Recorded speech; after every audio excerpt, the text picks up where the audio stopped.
ఆకాశవాణి ప్రాంతీయ వార్తలు చదువుతున్నది పోపూరి మురళీకృష్ణ ప్రసాద్. ముఖ్యాంశాలు: టీమిండియా తరహాలో కేంద్ర రాష్ట్ర ప్రభుత్వాలు కలిసి పనిచేస్తే అసాధ్యమైన లక్ష్యమంటూ ఏదీ ఉండదని ప్రధానమంత్రి నరేంద్ర మోదీ ఉద్ఘాటించారు. వికసిత్ భారత్ సాధనకు స్థూల జాతీయోత్పత్తిలో ఆంధ్రప్రదేశ్ వాటా కింద 2,40,00,00,000 కోట్ల రూపాయలు సమకూర్చాలని లక్ష్యంగా పెట్టుకున్నామని ముఖ్యమంత్రి చంద్రబాబు నాయుడు వెల్లడించారు. రాష్ట్ర సమగ్ర అభివృద్ధికి తెలంగాణ రైజింగ్ పేరుతో తాము చేపట్టిన కార్యక్రమాలకు సహకరించాలని ముఖ్యమంత్రి రేవంత్ రెడ్డి కేంద్ర ప్రభుత్వాన్ని కోరారు. ప్రధానమంత్రి నరేంద్ర మోదీ ఆధ్వర్యంలో సుపరిపాలనపై చర్చించేందుకు ఎన్డీఏ పాలిత రాష్ట్రాల ముఖ్యమంత్రులు, ఉప ముఖ్యమంత్రుల సమావేశం ఈరోజు ఢిల్లీలో జరగనుంది. ప్రధానమంత్రి నరేంద్ర మోదీ మన్ కీ బాత్ మనసులోని మాట కార్యక్రమం ఈ ఉదయం 11 గంటలకు ఆకాశవాణి ద్వారా ప్రసారమవుతుంది. వార్తల వివరాలు: టీమిండియా తరహాలో ఒకే జట్టులా కేంద్ర రాష్ట్ర ప్రభుత్వాలు కలిసి పనిచేస్తే అసాధ్యమైన లక్ష్యమంటూ ఏదీ ఉండదని ప్రధానమంత్రి నరేంద్ర మోదీ ఉద్ఘాటించారు. ఢిల్లీలోని భారత మండపంలో నిన్న నీతి ఆయోగ్ 10వ పాలక మండలి సమావేశాన్ని 2047 నాటికి వికసిత్ భారత్ సాధనకు వికసిత రాష్ట్రాలు అనే ఇతివృత్తం నిర్వహించి పలువురు అంశాలపై రాష్ట్రాలకు దిశానిర్దేశం చేశారు. ఈ సందర్భంగా ప్రధానమంత్రి మాట్లాడుతూ, అభివృద్ధి చెందిన దేశంగా భారత్ను చూడాలనేది దేశంలో 144 కోట్ల మంది పౌరుల కల అని తెలిపారు. ప్రతి రాష్ట్రం అభివృద్ధి చెందితే దేశం వికసిస్తుందని, ప్రతి నగరాన్ని, గ్రామాన్ని అభివృద్ధి చేయడాన్ని మనం లక్ష్యంగా నిర్దేశించుకోవాలని ముఖ్యమంత్రులకు ప్రధానమంత్రి దిశానిర్దేశం చేశారు. వికసిత్ భారత్ 2047 సాధనకు స్థూల జాతీయోత్పత్తిలో ఆంధ్రప్రదేశ్ వాటా కింద 2,40,00,00,000 కోట్ల రూపాయలు సమకూర్చాలని లక్ష్యంగా పెట్టుకున్నామని ముఖ్యమంత్రి నారా చంద్రబాబు నాయుడు వెల్లడించారు. ఢిల్లీలో ప్రధానమంత్రి నరేంద్ర మోదీ అధ్యక్షతన నిన్న జరిగిన నీతి ఆయోగ్ 10వ పాలక మండలి సమావేశంలో ఆయన స్వర్ణాంధ్ర వికసిత్ భారత్ 2047పై బ్లూ ప్రింట్ ప్రదర్శించారు. ఈ సందర్భంగా చంద్రబాబు నాయుడు మాట్లాడుతూ, వికసిత్ ఆంధ్రప్రదేశ్ లక్ష్య సాధన కోసం చతుర్ముఖ వ్యూహం అనుసరించనున్నామని ప్రకటించారు. సారవంతమైన భూములు, సుదీర్ఘ తీర ప్రాంతం, విస్తారమైన ఖనిజ సంపద, పర్యావరణ వైవిధ్యమే ఆంధ్రప్రదేశ్ బలాలని ముఖ్యమంత్రి ఈ సందర్భంగా వెల్లడించారు. రాష్ట్ర సమగ్ర అభివృద్ధికి తెలంగాణ రైజింగ్ పేరుతో తాము చేపట్టిన కార్యక్రమాలకు సహకరించాలని ముఖ్యమంత్రి రేవంత్ రెడ్డి కేంద్ర ప్రభుత్వాన్ని కోరారు. నిన్న ఢిల్లీలో ప్రధానమంత్రి అధ్యక్షతన జరిగిన నీతి ఆయోగ్ సమావేశంలో ముఖ్యమంత్రి మాట్లాడుతూ, వికసిత్ భారత్ లక్ష్య సాధనలో తెలంగాణ మొదటి వరుసలో నిలుస్తుందని తెలిపారు.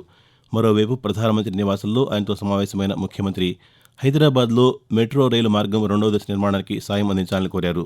రీజనల్ రింగ్ రోడ్ ఉత్తర, దక్షిణ భాగాలకు ఒకేసారి ఆర్థిక శాఖ మంత్రిమండలి అనుమతులు ఇవ్వాలని విజ్ఞప్తి చేశారు. తెలంగాణకు సంబంధించిన పలు అంశాలపై నరేంద్ర మోదీకి రేవంత్ రెడ్డి వినతిపత్రం సమర్పించారు. సినీ పరిశ్రమ అభివృద్ధికి ఆంధ్రప్రదేశ్ ప్రభుత్వం కట్టుబడి ఉందని రాష్ట్ర పర్యాటక, సాంస్కృతిక, సినిమాటోగ్రఫీ శాఖ మంత్రి కందుల దుర్గేష్ చెప్పారు. రాజమహేంద్రవరంలో నిన్న ఆయన మాట్లాడుతూ, చిత్ర పరిశ్రమ, ఎగ్జిబిటర్లు, డిస్ట్రిబ్యూటర్లు, నిర్మాతలకు ఉపయోగపడేలా నిర్ణయాలు తీసుకునేందుకు చర్యలు చేపట్టామని చెప్పారు. హోంశాఖ ముఖ్య కార్యదర్శి నేతృత్వంలో విచారణ చేపడుతున్నామని మంత్రి దుర్గేష్ వివరిస్తూ, పరిశ్రమని అన్ని రకాలుగా కూడా ఆదుకోవడానికి సిద్ధంగా ఉన్నాం. కలిసి ముందుకు వెళ్దాం అనేటువంటి ఆలోచన చేయడానికి వీలుగానే కొత్తగా సినిమా సంబంధించినటువంటి పాలసీని తీసుకొస్తా ఉన్నాం. ఇంత మంచి వాతావరణంలో ఉన్నప్పుడు ఎందుకు ఈ సినిమా థియేటర్లు మూసివేత అనేటువంటి మాట ఎందుకు వచ్చింది అనేటువంటిది మాకు తెలియాలి. తెలిస్తే దాన్ని బట్టి రేపొద్దున పరిశ్రమలో ప్రొడ్యూసర్స్కి, ఎగ్జిబిటర్స్కి, డిస్ట్రిబ్యూటర్స్కి అందరికీ ఉపయోగపడే విధంగా మేము కొన్ని నిర్ణయాలు తీసుకోవడానికి అవకాశం ఉంటుంది. కనుక ఇది ప్రభుత్వం సహజంగానే ఈ విచారణ ద్వారా కొన్ని అంశాలను బయటికి తీసుకొచ్చి వాటి ప్రాతిపదికగా ఒక కార్యాచరణ ఏర్పాటు చేసుకోవడానికి చేస్తున్న ప్రయత్నం ఇది. సుపరిపాలన అంశంపై చర్చించేందుకు ప్రధానమంత్రి నరేంద్ర మోదీ ఆధ్వర్యంలో ఎన్డీఏ పాలిత రాష్ట్రాల ముఖ్యమంత్రులు, ఉప ముఖ్యమంత్రుల సమావేశం ఈరోజు ఢిల్లీలో జరగనుంది. ఆంధ్రప్రదేశ్ ప్రభుత్వం తరఫున ఉప ముఖ్యమంత్రి పవన్ కళ్యాణ్ ఈ సమావేశంలో పాల్గొననున్నారు. ఈ ఉదయం 9 గంటల నుంచి మధ్యాహ్నం 3 గంటల వరకు జరిగే ఈ సమావేశంలో సుపరిపాలన అంశాలపై చర్చించనున్నారు. ఇందులో భారతీయ జనతా పార్టీ అధ్యక్షులు జేపీ నడ్డా, రక్షణ మంత్రి రాజ్నాథ్ సింగ్, హోంశాఖ మంత్రి అమిత్ షా పాల్గొననున్నారు. సమావేశంలో ప్రధానంగా ఎన్డీఏ పాలిత రాష్ట్రాల్లో అమలవుతున్న ఉత్తమ పరిపాలనా విధానాల గురించి చర్చిస్తారు. ఆకాశవాణి ప్రాంతీయ వార్తలు వింటున్నారు. ప్రధానమంత్రి నరేంద్ర మోదీ తన మనసులోని భావాలను ఆకాశవాణి ద్వారా దేశ ప్రజలతో పంచుకునే మన్ కీ బాత్ మనసులోని మాట కార్యక్రమం 122వ సంచిక ఈ ఉదయం 11 గంటలకు ప్రసారమవుతుంది. మన్ కీ బాత్ తెలుగు అనువాదం ప్రధాని ప్రసంగం అయిన వెంటనే ఒకసారి, రాత్రి 8 గంటలకు మరోసారి ఉభయ తెలుగు రాష్ట్రాల్లోని అన్ని ఆకాశవాణి కేంద్రాల ద్వారా ప్రసారమవుతుంది. అంతర్జాతీయ యోగా దినోత్సవాన్ని వచ్చే నెల విశాఖపట్నంలో ఘనంగా నిర్వహించేందుకు రాష్ట్ర ప్రభుత్వం చేస్తున్న ఏర్పాట్ల గురించి ఆంధ్రప్రదేశ్ ముఖ్యమంత్రి నారా చంద్రబాబు నాయుడు ప్రధానమంత్రి నరేంద్ర మోదీకి వివరించారు. నీతి ఆయోగ్ పాలక మండలి సమావేశంలో పాల్గొన్న ఆయన మధ్యాహ్న భోజన విరామ సమయంలో ఈ విషయాలను ప్రధానమంత్రి దృష్టికి తీసుకువెళ్లారు. యోగా మాసం నిర్వహణ, ప్రజలకు యోగాలో శిక్షణ, సర్టిఫికెట్ల జారీ, యోగా దినోత్సవంలో రైతులు, మహిళలు, విద్యార్థులు, సామాన్యులు, ప్రముఖులను భాగస్వామ్యం చేసేందుకు తీసుకుంటున్న చర్యల గురించి వివరించారు. సుమారు 5 లక్షల మందితో రికార్డు స్థాయిలో అంతర్జాతీయ యోగా దినోత్సవాన్ని నిర్వహించడానికి ఏర్పాట్లు చేస్తున్నామని ముఖ్యమంత్రి తెలిపారు. ఆంధ్రప్రదేశ్ స్వర్ణాంధ్రప్రదేశ్గా మారుతోందని ఎంఎస్ఎంఈ శాఖ మంత్రి కొండపల్లి శ్రీనివాస్ తెలిపారు. తిరుపతిలో నిన్న ఆయన యువ పారిశ్రామికవేత్తలతో సమావేశమయ్యారు. ఈ సందర్భంగా మంత్రి మాట్లాడుతూ ఎన్డీఏ ప్రభుత్వంలో నిరుద్యోగులకు ఉద్యోగ అవకాశాలు లభిస్తున్నాయని చెప్పారు.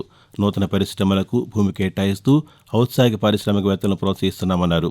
ఎంఎస్ఎంఈ కింద ప్రతి నియోజకవర్గానికి పార్కు ఏర్పాటు చేయాలన్న ఆలోచనలో ప్రభుత్వం ఉందని మంత్రి శ్రీనివాస్ వివరిస్తూ We're closely working on helping more the micro industries. As you know that 99% of the industries in Andhra Pradesh are micro industries. After the recent survey of MSME, we found that more than 99% are micro industries. So you have a Sachivalayam level, Mandal level and a constituency level and a district level officers working very closely with the micro entrepreneurs, helping them whether it is micro, small or medium. They are going to help in the process of how do you establish yourself and how the government policies can be adopted. ఈరోజు ప్రపంచ thyroid దినం నిర్వహిస్తున్నారు. ఈ వ్యాధి సంబంధిత సమస్యలపై అవగాహన లేని కారణంగా అనేక మంది ఆరోగ్య సమస్యలకు గురవుతూ ఉంటారు. థైరాయిడ్ సమస్యలపై ప్రజలకు అవగాహన కలిగించేందుకు ప్రతి సంవత్సరం మే 25వ తేదీ ప్రపంచ థైరాయిడ్ నివారణ దినంగా పాటిస్తున్నారు. థైరాయిడ్ గ్రంథి నిర్ణీత మోతాదు కంటే తక్కువగా హార్మోన్ విడుదల చేస్తే అనేక ఆరోగ్య సమస్యలు తలెత్తుతాయి. దీన్నే హైపోథైరాయిడిజంగా వ్యవహరిస్తారు. వాతావరణం. ఉత్తర ఒడిషా సమీపంలో ఉపరితల ఆవర్తనం కొనసాగుతోంది.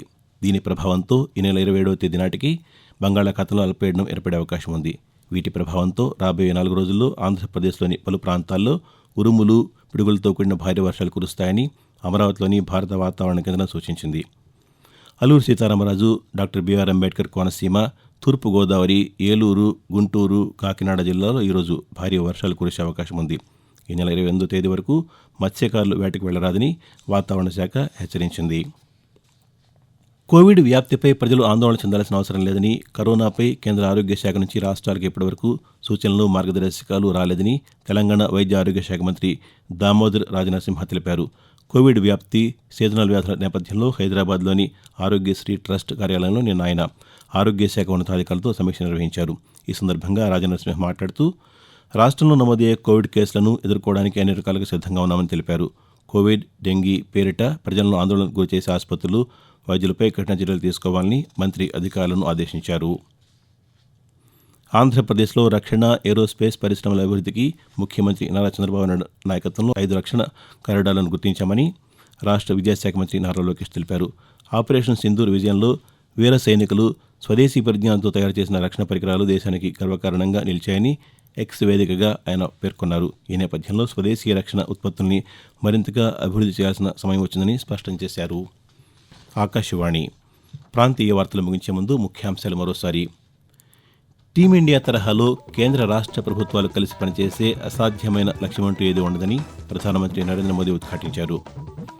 వికసిత్ భారత్ సాధనకు స్థూల జాతీయోత్పత్తిలో ఆంధ్రప్రదేశ్ వాటా కింద 2,40 కోట్ల రూపాయలు సమకూర్చాలని లక్ష్యంగా పెట్టుకున్నామని ముఖ్యమంత్రి చంద్రబాబు నాయుడు వెల్లడించారు. రాష్ట్ర సమగ్ర అభివృద్ధికి తెలంగాణ రైజింగ్ పేరుతో తాము చేపట్టిన కార్యక్రమాలకు సహకరించాలని ముఖ్యమంత్రి రేవంత్ రెడ్డి కేంద్ర ప్రభుత్వాన్ని కోరారు. ప్రధానమంత్రి నరేంద్ర మోదీ ఆధ్వర్యంలో సుపరిపాలనపై చర్చించేందుకు ఎన్డీఏ పాలిత రాష్ట్రాల ముఖ్యమంత్రులు, ఉప ముఖ్యమంత్రుల సమావేశం ఈరోజు ఢిల్లీలో జరగనుంది. ప్రధానమంత్రి నరేంద్ర మోదీ మన్ కీ బాత్ మనసులోని మాట కార్యక్రమం ఈ ఉదయం 11 గంటలకు ఆకాశవాణి ద్వారా ప్రసారమవుతుంది. ఆకాశవాణి ప్రాంతీయ వార్తలు ఇంతటితో సమాప్తం. తిరిగి 7 గంటల 5 నిమిషాలకు జాతీయ వార్తలు వింటారు.